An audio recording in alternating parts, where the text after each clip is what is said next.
Come back a bit.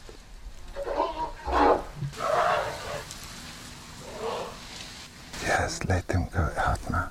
Rian Labuscachne, Zakuma's park director, tells us not to move. It's our third attempt to film the calves. Just calm down. I still don't see a calf. They must be all inside.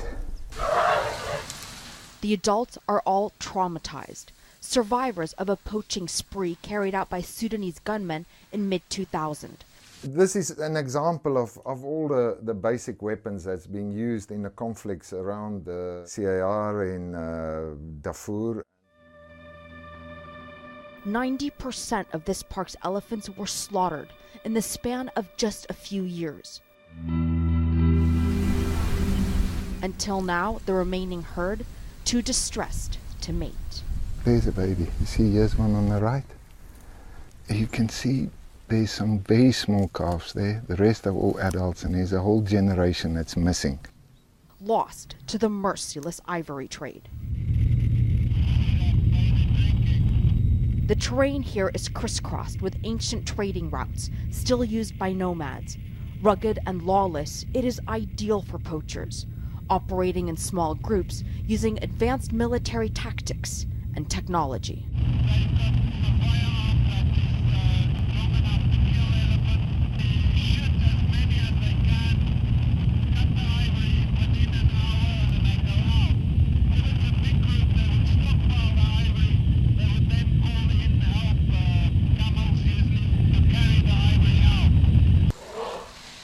Sudanese poachers have already done their damage, and the non-profit African Parks is managing to keep the remaining 450 elephants safe.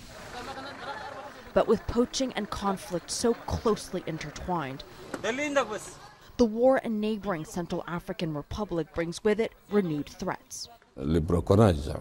Poaching has no boundaries. There were always weapons and fighters around us, and now there are more. And the crisis is already here.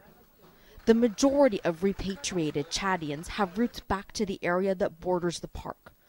Like so many others, for 29-year-old Amin Yunus, it's the first time he's coming to his native land. His wife and 3-year-old daughter brutally murdered in CAR. I didn't have the courage to look at them, he tells us. My heart wouldn't let me look at them.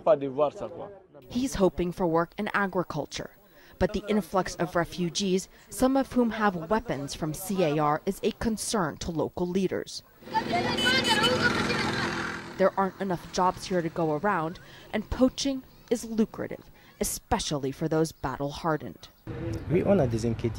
We do have concerns that some were involved in the fighting. Amman Muhammad Ali Fadil tells us, we are worried that they will stir up trouble if we are not careful.